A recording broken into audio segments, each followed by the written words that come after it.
વ્યાસ સાહેબના આ વડોદરામાં અમે તો નસીબ સમજતા હતા કે એક વર્ષથી વડોદરામાં પાછા આવ્યા આવા બાહોશ અધિકારી. વડોદરા ક્રાઇમ બ્રાન્ચમાં પોતે સાહેબ પીએસઆઈથી લઈને અમદાવાદ ક્રાઇમ બ્રાન્ચ કહેવાય કે અમદાવાદમાં લોકો એમ કહેતા હતા કે અમદાવાદમાંથી અમારા વડોદરામાંથી આ સાહેબ આવ્યા તો ગુનેગારો ખુશ થયા. અને અહીંયા જ્યારે કારલીબાગમાં ઘટના ઘટી, મર્ડર થયું કોર્પોરેટરના પુત્રનું, બીજેપીના પૂર્વ કોર્પોરેટરનું, ત્યારે આ અધિકારીમાં જો ખામી હોય તો એમને શું કામ મૂક્યા હતા? કમિશનર સાહેબને એવું તો રાતે રાત કોનું પ્રેશર આવ્યું? કોણ એમને માહિતી આપે છે આવી? સારા અધિકારીને મોકલીને કોને બચાવો છો?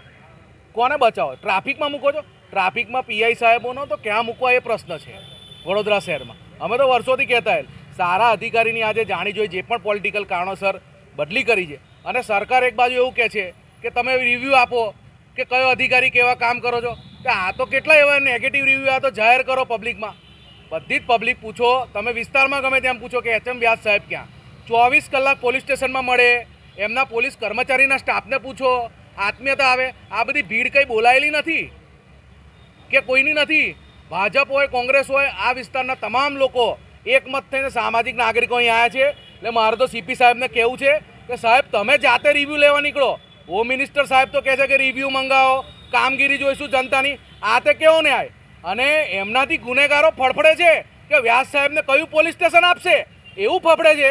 તો એવા અધિકારી બાહોશને કામગીરી તમે આ તો હવલદાર જેવી કામગીરી આપી છે, અપમાન કર્યું છે પોલીસ બેડાનું. અને આવું કરીને બીજા જે અધિકારીઓ એમનો સ્ટાફ કામ કરે એ 100% ડિમોલેશન થયો છે. એટલે અમે આ કાળી પટ્ટીને વિરોધ કરીએ છીએ.